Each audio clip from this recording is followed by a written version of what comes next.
केंद्राध्यक्ष या नात्याने मतदान केंद्रामध्ये व त्याच्या सभोवताली निवडणूक कायद्याची अंमलबजावणी आपण कशी करायला हवी याविषयी या व्हिडिओमध्ये मार्गदर्शन करण्यात आलेले आहे। नमस्कार, मी प्राध्यापक Satish Mapari, photo art with M Satish या यूट्यूब चॅनलवर विधानसभा सार्वत्रिक निवडणूक 2024 करिता प्रशिक्षण देत आहे। तर आजचा सर्वात महत्त्वाचा विषय जो की मतदान टीम आणि केंद्राध्यक्ष यांच्यासाठी आहे। मतदान केंद्रामध्ये व त्याच्या सभोवताली निवडणूक कायद्याची अंमलबजावणी कशा प्रकारे करायला हवी त्याविषयी आपल्याला सविस्तर ज्ञान हवं। यामधील सर्वात पहिला मुद्दा म्हणजे निपक्षपातीपणा, की PRO या नात्याने तुम्ही सर्व राजकीय पक्ष व निवडणूक लढवणाऱ्या उमेदवारांना त्यामध्ये अपक्ष सुद्धा आले यांना समानतेची वागणूक दिली पाहिजे। तुम्ही वादाच्या कोणत्याही मुद्द्यात निपक्षपातीपणाने व न्यायरीतीने निर्णय घेतला पाहिजे। सर्वच बाबतीत तुमचा निपक्षपातीपणा, तुमचा खंबीरपणा आणि चातुर्य तुम्हाला उपयुक्त ठरेल। तुमच्या मतदान केंद्रावर मुक्त व निपक्ष वातावरणात निवडणूक पार पाडण्यात योगदान देईल। तुम्ही निवडणूक लढवणाऱ्या कोणत्याही उमेदवार किंवा मतदार प्रतिनिधी किंवा नामांकित व्यक्ती किंवा अति महत्त्वाची व्यक्ती किंवा मतदार असेल किंवा मतदान अधिकारी 1, 2, 3 हे सुद्धा त्यामध्ये असेल, यांच्याशी कोणतीही जवळीक केंद्राध्यक्ष या नात्याने तुम्ही दाखवू शकत नाही। तरीही नेहमीच सर्वांशी तुम्ही सौजन्य दाखवावे। प्रत्येक मतदाराशी सौजन्यपूर्ण व्यवहार करणे हा तुमच्या कर्तव्याचा एक भाग आहे। दुसरा महत्त्वाचा मुद्दा म्हणजे प्रचारास बंदी।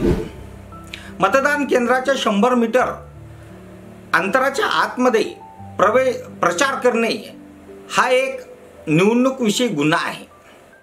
अशा कृतीत सहभागी असलेल्या कोणत्याही व्यक्तीला अधिपत्राशिवाय म्हणजेच वॉरंटशिवाय आपणास अटक करता येईल आणि त्या व्यक्तीवर लोकप्रतिनिधी अधिनियम 1951 चे कलम 130 अन्वये खटला भरता येतो।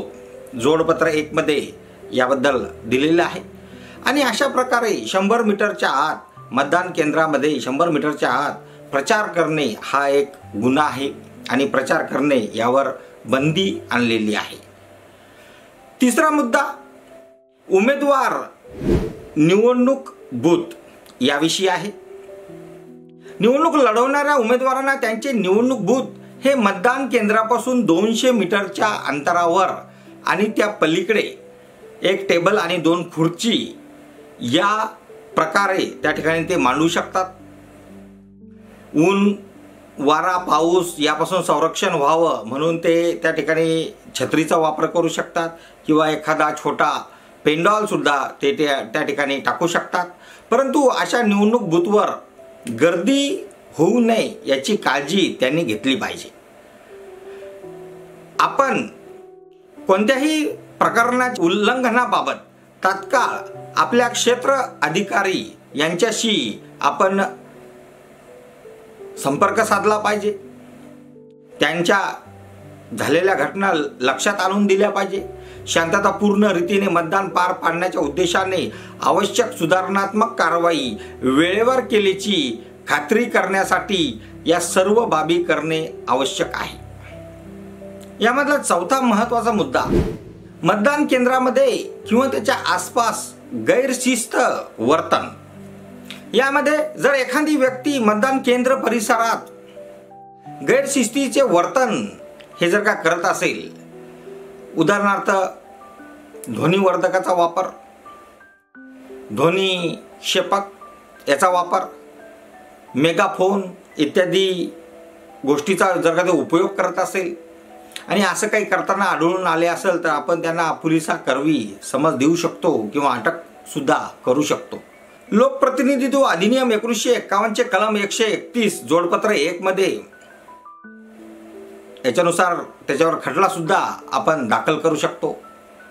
आपण सर्वप्रथम अशा व्यक्तींचं मन वळवण्याचा प्रयत्न करून किंवा त्यांना एखादी ताकीद देऊन सुद्धा त्यांच्यावर परिणाम होतो का नाही हे बघायला हवे। आणि जर का त्याची गैरशिस्त ही तशीच सुरू असेल तर नक्कीच त्याच्यावर योग्य ती कारवाई आपणास केंद्राध्यक्ष या नात्याने करावी लागेल. पाचवा महत्त्वाचा मुद्दा म्हणजे गैरवर्तणूक करणाऱ्या व्यक्तींना घालवून लावणे. मतदान चालू असताना गैरवर्तन करणाऱ्या किंवा तुमच्या सूचनाचे पालन न करणाऱ्या व्यक्तीला पोलिसांच्या मदतीने आपण मतदान केंद्रातून हाकलून लावू शकतो. लोकप्रतिनिधित्व अधिनियम 1951 चे कलम 132 जोडपत्र 1 मध्ये याविषयी सविस्तर दिलेले आहे.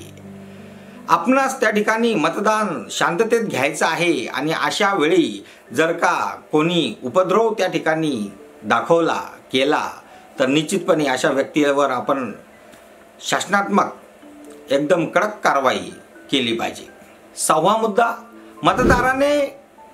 मतदारांना नेण्या आणण्यासाठी त्या ठिकाणी वाहने जी आहे ती भाड्याने घेणे हे बेकायदेशीर आहे. मतदारांना त्यांच्या घरापासून मतदार केंद्रापर्यंत ने आण करण्यासाठी निवडणूक लढवलेल्या एखाद्या उमेदवाराने जर का वाहतुकीच्या साधनांचा वापर होत असल्याबाबत एखाद्याकडून आपल्याला तक्रार आली तर निश्चितपणे आपण क्षेत्रीय अधिकारी आणि निवडणूक निर्णय अधिकारी यांच्या कानावर संबंधित गोष्ट टाकावी आणि मतदारांना अशा प्रकारचे प्रलोभन न देता, त्यांना अशा प्रकारच्या सोयी न देता मतदान केंद्रावर आणता येत नाही ही गोष्ट आपण त्यांना निदर्शनास आणून द्यावी. सातवा मुद्दा, मतदान केंद्रातून मतदान यंत्र किंवा इतर साहित्य बाहेर नेणे हा एक गुन्हा आहे. कोणत्याही निवडणुकीच्या वेळी एखाद्या व्यक्तीने मतदान केंद्रामधून मतदान यंत्र लबाडीने किंवा अनधिकृतपणे बाहेर नेले असता किंवा नेण्याचा प्रयत्न केला असेल तर अशा ठिकाणी आपण त्या व्यक्तीला 1 वर्षाच्या कारावास आणि 500 रुपयापर्यंतचा दंड यापैकी कोणत्याही एका शिक्षेस त्याला पात्र करता येते. या संबंधात लोकप्रतिनिधी अधिनियम 1951 च्या कलम 61 अ च्या स्पष्टीकरणासह उक्त अधिनियमांचे कलम 135 आपणास बघावे लागेल. अशा प्रकारे केंद्राध्यक्ष या नात्याने मतदान केंद्रावर मतदान यंत्रांची सुरक्षितता जपणे हे आपलं आद्य कर्तव्य आहे. इलेक्ट्रॉनिक मतदान यंत्र वगळता इतर मतदान साहित्य बाहेर काढणे आणि काढण्याचा प्रयत्न सुद्धा करणे यावर सुद्धा आपण कारवाई करू शकतो. अधिनियम 1951 कलम 135 क अन्वये हा एक गुन्हा आहे. अशा प्रकारे पोलिसांच्या मदतीने त्यांना लेखी देऊन जर का असे बाब घडत असेल तर निश्चितपणे आपण याच्यावर कारवाई करू शकतो. अशा व्यक्तींना पोलिसांच्या स्वाधीन करू शकतो.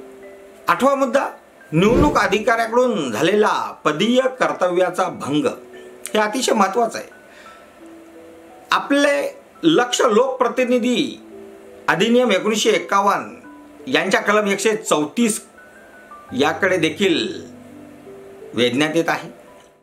या कलमात अशी तरतूद आहे की एखाद्या मतदान केंद्राध्यक्ष किंवा मतदान अधिकारी वाजवी कारणाशिवाय कोणतीही कृती जर का करत असेल किंवा या कृतीमुळे तो दोषी ठरत असेल किंवा त्याच्या हातातून सरकारी कर्तव्याचा भंग होत असेल तर त्याच्याकडून घडणारा दखलपात्र हा अपराध असेल.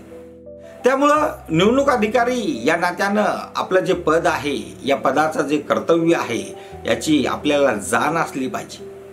नववा मुद्दा जो की केंद्राध्यक्ष यांना माहिती असणे अत्यंत आवश्यक आहे. मतदान केंद्रात किंवा मतदान केंद्राच्या जवळ हत्यारे घेऊन जाण्यास प्रतिबंध आहे. लोकप्रतिनिधित्व अधिनियम 1951 च्या कलम 134 ख च्या तरतुदीनुसार कोणतीही व्यक्ती, निवडणूक निर्णय अधिकारी, मतदान केंद्राध्यक्ष, कोणताही पोलीस अधिकारी मतदान केंद्रावर शांतता व सुव्यवस्था राखण्यासाठी नियुक्त केलेली किंवा त्या मतदान केंद्रावर कर्तव्यावर आहे अशी कोणतीही व्यक्ती, अशा व्यक्ती व्यतिरिक्त शस्त्र अधिनियम 1959 मध्ये व्याख्या केल्याप्रमाणे मतदानाच्या दिवशी मतदान केंद्राच्या परिसरात शस्त्रासह जाऊ शकणार नाही. जर कोणत्याही व्यक्तीने या तरतुदीचे उल्लंघन केले तर ती व्यक्ती 2 वर्षापर्यंत इतक्या कालावधीसाठी कारावासाची शिक्षा त्यांना मिळू शकते. हा अपराध दखलपात्र आहे. अशा प्रकारे मित्रांनो, या ठिकाणी कोणालाही हत्यार घेऊन जाण्यास त्या ठिकाणी परवानगी नाही. यामध्ये जे सरकारी कर्मचारी आहे, पोलीस बांधव आहे, यांच्यासाठी हा नियम शिथिल आहे. 10वा मुद्दा, सेल्युलर फोन किंवा कार्डलेस फोन किंवा वायरलेस संच इत्यादीच्या वापरास या ठिकाणी प्रतिबंध करण्यात आलेला आहे. सेलफोन, स्मार्ट घड्याळ, कार्डलेस फोन, वायरलेस संच इत्यादी मतदान केंद्राच्या 100 मीटर पर्यंत आपण नेऊ शकत नाही. त्यांना त्या ठिकाणी परवानगी नाही.